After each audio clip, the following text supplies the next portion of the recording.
Magandang araw po, welcome po sa aking channel, Love9 TV. Patalasasan po, meron po ba kayong mga properties na napapapayaan or non-performing assets? Plan nyo ibenta, pero wala kayong oras pagbenta nito. Kung ito'y pagkakatiwala nyo po sa amin, tawag lang po kayo sa aking numero. Usap po tayo, gawan ko po ng video for free. Yes, libre po, wala po kayong babayaran.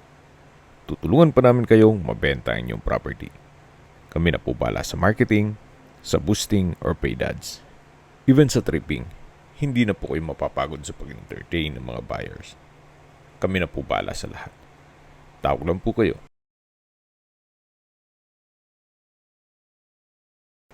Nandito po tayo ngayon sa Nasugbu, Batangas kung saan meron po tayong bagong video presentation. Isang residential farm property na may total lot area na 12 hectares. Opo, napakalawak po nitong property na to. Ito po'y along cemented barangay road at may access na rin ng tubig, kuryente at internet provider. Napakatahimik po ng lugar, sariwang hangin, at sa klima naman po, banayad lang, hindi naman siya ganun kainit at hindi naman ganun kalamig. Ang estimated elevation above sea level ay 246 feet. Nasa matas na lugar po ito, kaya flood-free area. Patag na patag po ang lupa, kaya usable po lahat. Wala pong masasayang. Kung hanap niyo po isang murang lupain o malaking lupain na sa tamang halaga, ito na po yung hinahanap nyo. Mamaya po sa dulong parte ng video, pag-usapan natin ang distance, location at travel time, pati presyo nito. Yan po, tunghayin niyo po ulit itong lupang binibenta.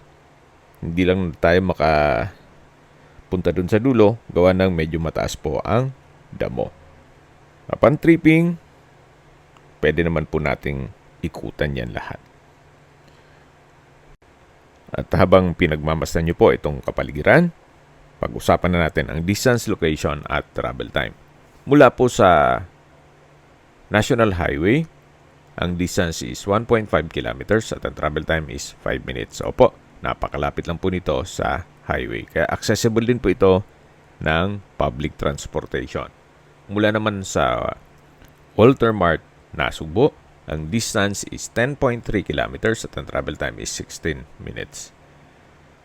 Mula naman po sa bayan ng Nasugbu kung saan kumpleto na rin po doon gaya ng public market, groceries, convenience store, remittance center, banks, schools, church, hospital, at beach resorts.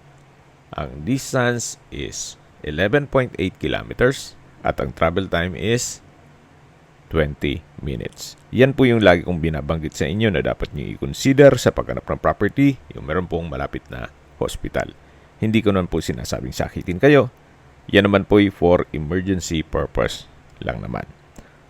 At masingit ko lang po, tungkol naman sa daan, hindi po siya ganun kalapad.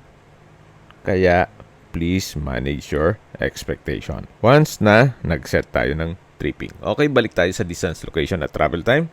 Mula po sa Twin Lakes, ang distance is 26.8 kilometers at ang travel time is 34 minutes. Mula naman po sa Tagaytay Rotonda, ang distance is 40.6 kilometers at ang travel time is 1 hour and 2 minutes. Kung manggagaling naman po sa Manila o sa airport, ang distance is 110.2 kilometers at ang travel time is 2 hours and 39 minutes. Okay, sa presyo na po tayo. Binibenta po ito ni owner sa halagang 600 pesos per square meter. Kung may mga katanungan po kayo, tawag lang po kayo sa aking numero. At sa mga kababayan naman natin na sa ibang bansa, meron po akong Telegram. Sa mga iPhone user naman, may iMessage. Meron din pong Imo, Skype, Viber at WhatsApp. Same number lang po, 0917-316-3399. Sa mga nagtatanong naman po ng aming Facebook, meron po kaming Facebook page na Love9 TV at Facebook Real Video. Meron din pong TikTok at Instagram. May ibang YouTube channel po kami na the Love9 TV channel, Love9 TV Listings, Love9 TV On The Spot, at Love9 TV Updates.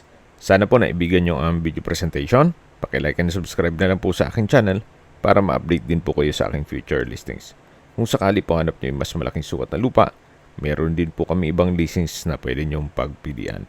Huwag po kayo mag-atubiling tumawag sa amin, then let us know your budget para malaman namin kung anong property pwede namin ilok sa inyo. Sa lahat pong viewer, subscriber at nagtiwala po sa amin, salamat po sa suporta. Ingat po kayo lagi at yung pamilya. Maraming salamat po.